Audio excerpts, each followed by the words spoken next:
নমস্কার বন্ধুরা, শুভ সকাল। সবাই কেমন আছেন? আশা করি সবাই খুব ভালো আছেন। রূপার আরও একটি নতুন ব্লগে আপনাদের সবাইকে স্বাগত। আজকে এক গ্লাস সাদা ফুলের শুভেচ্ছা দিয়ে দিনটা শুরু করলাম। এটা থোকা জবা ফুল। আপনাদের কারোর বাড়ি থাকলে কমেন্ট করে জানাবেন।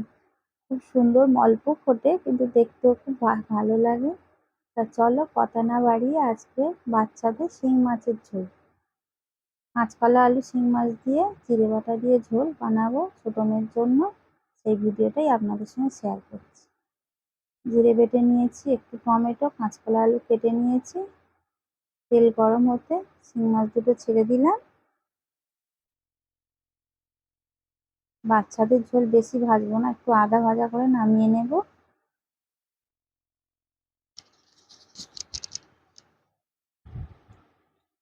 দেখো মাছটা ভাজা হয়ে গেছে, এবার তুলে নেব।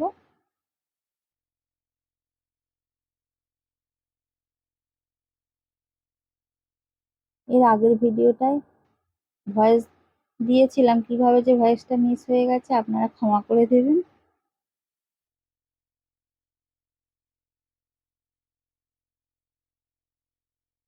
দিয়ে দিলাম একটুখানি পাঁচ ফোড়ন, দিয়ে এবার কাঁচকলা আলুটাকে দিয়ে ভেজে নেব। আর দু চারটে টমেটো, বাচ্চা খাবে তা হলে একটু টেস্ট না হলে ভালো লাগে, বাচ্চা বয়স্ক সবাই খেতে পারেন। ঝোলটা দারুণ সুস্বাদুকর হয়। এইভাবে একবার বাড়িতে বানিয়ে খাবেন। আমরাও খাই, আজকে আর আমরা খেলাম না, ছোট মেয়েটার জন্যই বানিয়ে দিয়েছি।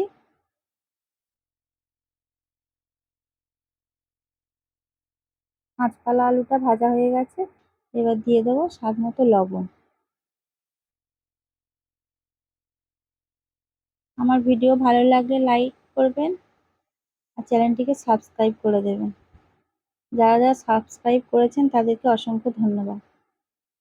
এবার দিয়ে দিলাম একটু হলুদ গুঁড়ো, দিয়ে সামান্য নাড়াচাড়া করে এবারে জল দিয়ে দেবো।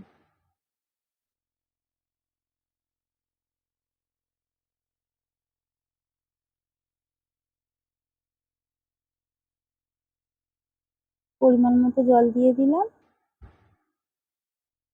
ঝোলটা ফোটা পর্যন্ত অপেক্ষা করব। ঝোলটা ফুটে গেছে, এবার জিরে বাটাটা দিয়ে দিলাম।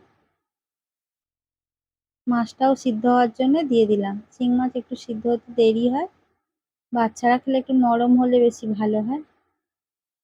ঝোল আমার হয়ে এসছে, আর একটু ঢাকা দিয়ে নামিয়ে নেব।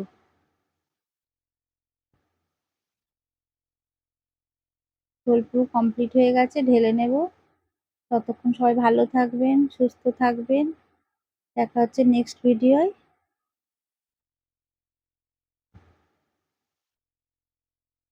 আর অবশ্যই একটা লাইক দিয়ে দেবেন।